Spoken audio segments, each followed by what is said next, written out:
Hello and welcome, I'm Arumba. Thank you for joining me. Let's play some more Europa Universalis IV. Crap. It's so much harder to do post-commentary than it is to do live commentary. I'm distracted by myself. The mouse is moving all over the place. Anyway, so yeah, this is post-commentary. I'm watching a video of my video so that I can just, talk over it so that there's still commentary, because apparently, here, I'll tell the story here. Click, click, click, click. Wow, I click a lot, don't I? Yeah, look, oh yeah, I'm clicking rapidly because obviously the Commonwealth is very, very weak right now. Turns out, and I don't know if I'll explicitly show this in the actual video, but it turns out that the reason why is that the Protestant Reformation had fired, which means that pretty much the entirety of Europe is at war right now. It's like everyone except for France and Austria versus France and Austria.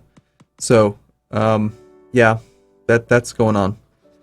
Memoirs being a jerk. They canceled military access because we ended our war with their rival. The rivalry disappeared, and so they're like, okay, now we're gonna just, be hostile to you, Uzbek, who just built a massive empire and killed absolutely everyone.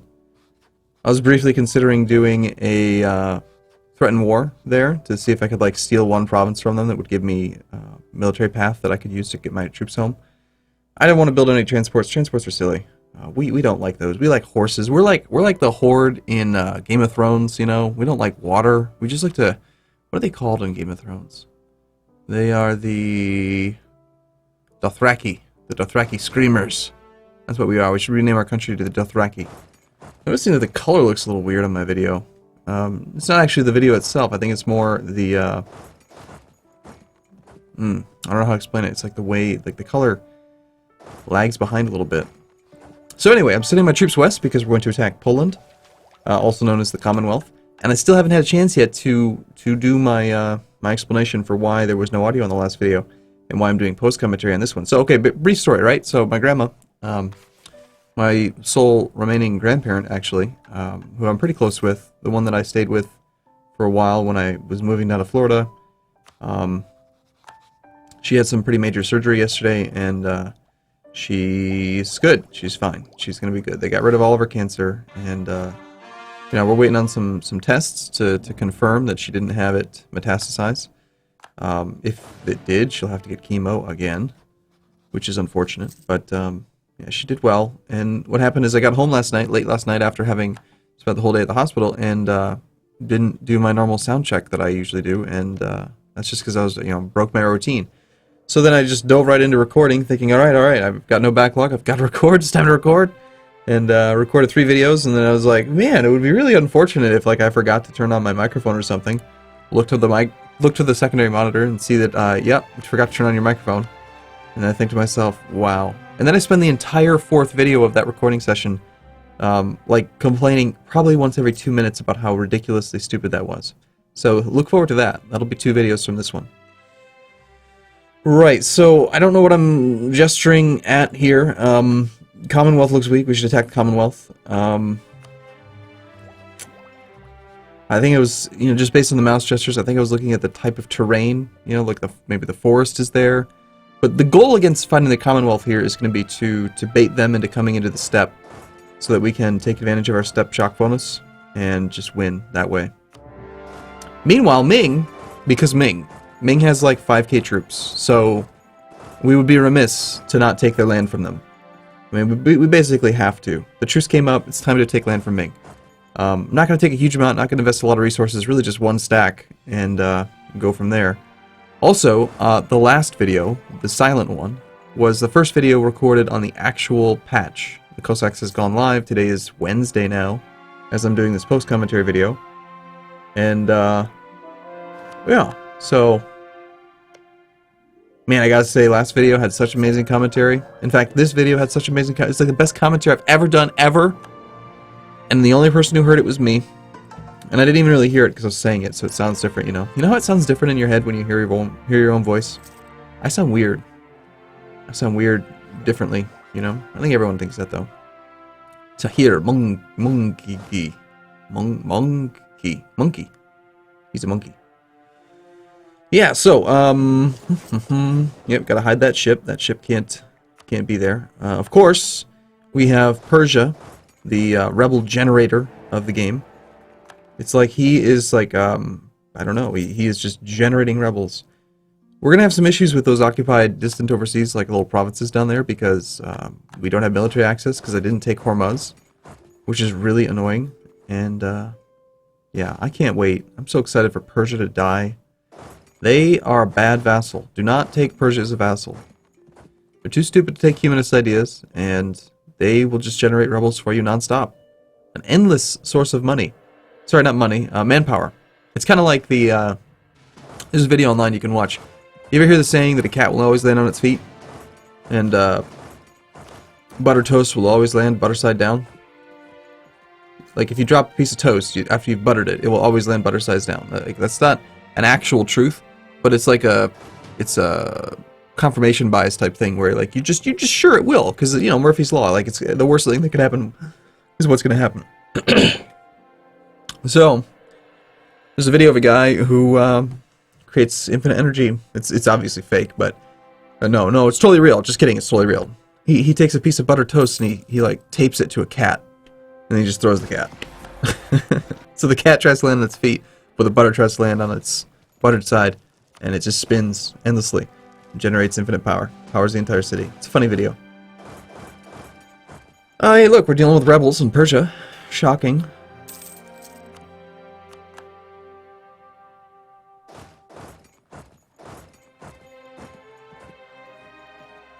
We've had a few financial issues for a while, but this this country is very strong now. We're at 1585. We're like 150 years into the game.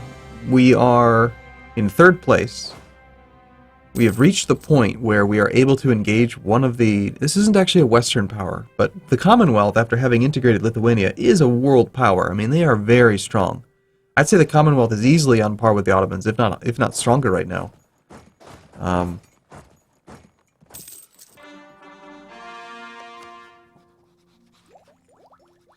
So, what I'm looking at right here, I believe what I had noticed is that the, I think at this point, the Protestantism, like the Protestant War, the Great War, whatever, you know, the big religion war, that has ended, and I think part of the peace deal was that Poland was forced to annul their treaty with Novgorod, which is what gave us this opportunity. So, we want to pounce on them before they can secure a secondary alliance or another alliance. And then at some point, we do want to attack Novgorod as well, since, again, having those two break up really presents us with a lot of opportunities. Poor little Ming. Ming, you so silly. This is glorious. I haven't seen Ming explode this well in quite a while. Just checking briefly to make sure my microphone's on. How ridiculous would that be, to record post-commentary video and forget to turn on your microphone for that too? Alright, so this is where, like, okay, I need someone to tweet at Wiz. There's something weird here. Look, I'm clicking everywhere because, according to Wiz, when you have a zone of control, the way it works now is it always remembers the point that you entered the zone of control, and you can always retreat that way. But you'll notice I'm clicking everywhere, and this army is physically incapable of leaving the zone of control of this fort. I am just completely stuck. That is the fort, I'm circling it right there, that is trapping us, and I cannot leave. There is no way out. I can't go there. I can't go in any direction at all. And it's this weird mechanic where I don't know how to reproduce the bug, but it is happening. And he asked me, I was talking to him, and he's like, you know, can you give me a bug report, like, you know, steps to reproduce? How can I, you know, show me a way that I can load the game up and cause this bug to happen? And I can't do it. I don't know how to do it, but it keeps happening to me, and it drives me nuts. So anyway, someone like tweeted timestamp of this video at him so that he can see me complaining about it, because I'll forget, and because you know, I'm still really off schedule right now. You know, my grandma being better is great, but I'm way off schedule. Like it's Wednesday. Normally I'd have like more than half the weekend already covered, but I have nothing. Like, and today's a weird day too. Oh man, this has been a weird week. Turns out having your cancer removed like affects not just you, but a lot of people around you, which is fine. Like, I'm not complaining. Like, I'm not blaming my grandma for my schedule or anything. It's just, it is a fact of life that You know, life takes precedence over everything else. I think I need to update my VLC player or something. I swear, the color is looking weird occasionally. Ever since I formatted my computer to fix the EU4 not running well problem, which did fix it, by the way, there's been something weird with VLC. It used to be that I could take my VLC player and I could play anything at 2x playback, and it would render it all perfectly and no graphical issues whatsoever. It would always look perfect, which is impressive because it's rendering, you know, 1080p video at 2x playback without having any issues, which is good. But now, I swear, sometimes even at regular playback, it'll have coloration issues, and I've tried fixing it, and I can't find out what the hell's wrong with it. I don't know. So here we're just trying to decide, like, okay, what land are we going to take from Ming? I think we just take, you know, take 30 war score worth of land, whatever. It's an easy war. It's only going to be like an 8-year truce. That sounds fine. We'll attack them again soon. We just want to take this land while we can get it. And of course we're going to raise everything. This is actually ideal. The purpose of piecing out right now is that I wanted to take land, raise it, get enough military monarch points, hopefully, to be able to tech up to tech 14. Because you'll notice that Commonwealth did tech up ahead of us, and that's the only thing that's prevented me from attacking them at this point, is that they have military tech 14 to my military tech 13, which I believe gives them, for us, it gives us a better cavalry unit, and for them, I think it gives them infantry fire. So I'm a little bit nervous about that, but fortunately, the Commonwealth is a primarily, yeah, see, there I'm checking, like, okay, how close are we? I wanted to clear this war before he gets strong, but, you know, the Commonwealth is a very predominantly cavalry-based army, which should benefit us, since we are also very cavalry-based. We're, in fact, even better, because we're, of course, the Dothraki. We're the Dothraki Screamers. We should do that. We should do a campaign where we just create a custom nation called the Dothraki, and we just make it a rule that we build nothing but cavalry. All cavalry, no cannons, ever. No infantry, ever. Just cavalry. I wonder how well that would go over. Not having artillery would really be unfortunate.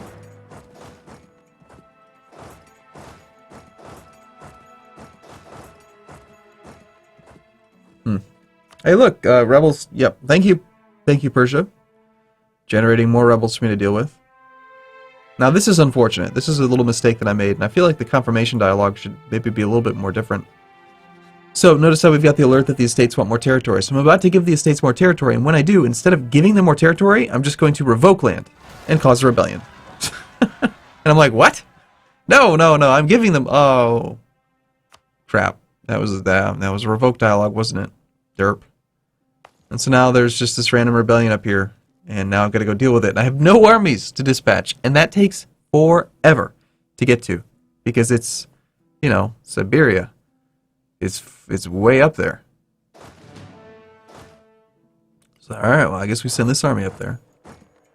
Thanks for the extra autonomy there. That'll be fun. And yes, we have declared the war. So the goal is, notice how I move the armies about one... There's one province in between where my armies are and where the border is, and my goal here is to try to bait the Polish into entering our land so that we can then engage them in our own territory to get the step bonus. And I'm looking at combat width and thinking, you know, 15 stack is just not enough. I think I'm going to have to combine my armies down from 4 to probably 3 so that we actually have a better front line. So we're taking 4 armies, turning it into roughly 3. And then I remember, oh yeah, I had a 5th army down here. Crap. Okay, well, I still want 3. Let's just make him a little bit bigger. So let's bring him up. We'll probably split him in half. You know, yeah. We'll find a way. And of course, Poland is going to go kill Muscovy, because Muscovy's derpy. Oh, and also, this is where Muscovy finally, after like 100 years of you know, Orthodox oppression, is going to have the rebels dealt with. Yay! Good for them. Unfortunately, and I don't know if I like this part. If you fight in vassal territory, even though it's vassal territory, you do not get the horde shock bonus. It has to be your own land, and I've always kind of wondered why it's that way. I feel like maybe, and yeah, I'm looking at again 20 stack. It's just not enough. Let's do checking combat width. We need to consolidate down to 3. I don't want to throw a 20 stack at 30 stack. It will not work out well. But if we break one of those stacks apart, we can make it like 27, 28, which would be enough. Checking supply, seeing if we can handle doing 3 stacks. The answer is yes, yes we can. Let's do that.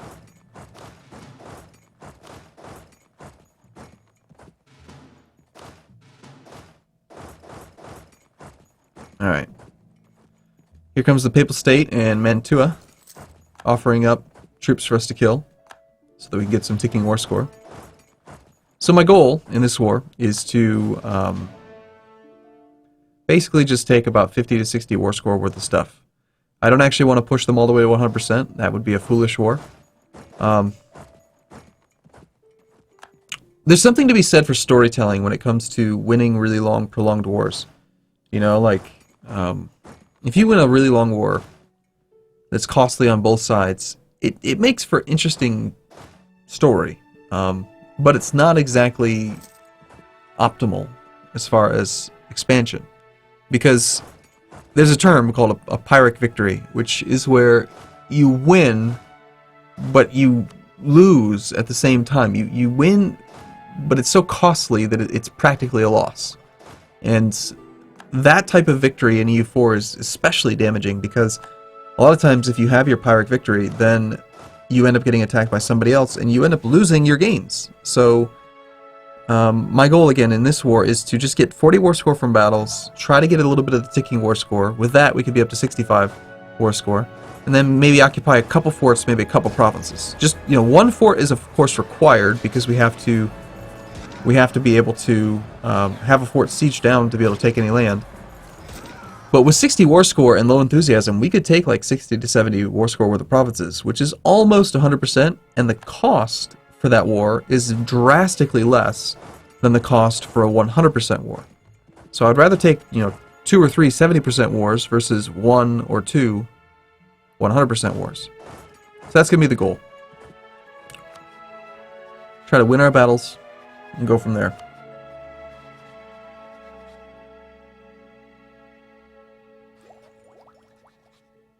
This is where, again, I'm looking at it thinking, man, it'd be really nice if we had Tech 14 to match their Tech 14.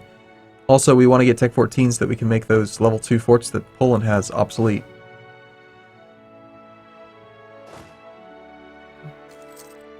Good old-fashioned AI suffering massive attrition for reasons. Where's he suffering? He's probably suffering his full 5% right there. Definitely want to pounce on those Papal States armies. Don't want to let them wander around since we don't have any forts, we can't constrict them. And also, we want to get our ticking war score from 1 battles. So, thanks a lot, Persia. I blame Persia for every time I see any rebel anywhere, it's Persia. It is just Persia. And the thing is, you know, as soon as we conquer, integrate, whatever the word is, as soon as we integrate Persia, then there will be no revolt risk anymore. It'll just be gone. Now, I could have taken this fight. This fight would have actually been pretty good, but I was hoping to make it even better by hiding behind that river. I wanted to see if they were going to continue to chase that leaderless army over there. And if so, I could reinforce in Uzbek. But as soon as I moved off of Saratov, they just decided to sit there and, fortunately, suffer more attrition, but unfortunately not let me kill them.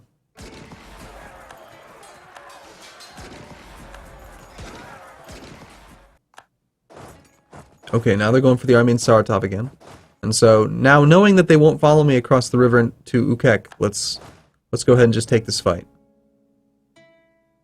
We still gotta deal with this. Stupid army stuck behind Memoir because they're being a jerk.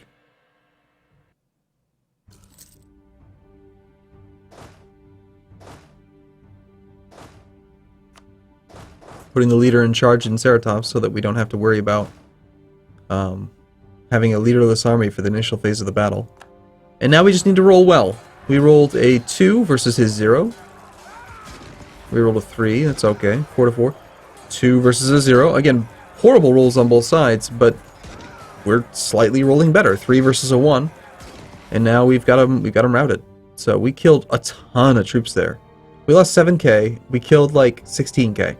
It's pretty good. If we had rolled 9s, we would have absolutely crushed that army. As is, it was still a very good fight. It counts for the ticking war score. Everything about it's pretty good. We're happy. And apparently that's the end of the video. We're going to take a break here. I'll see you again in the next one. So thanks for watching, everyone. See you soon.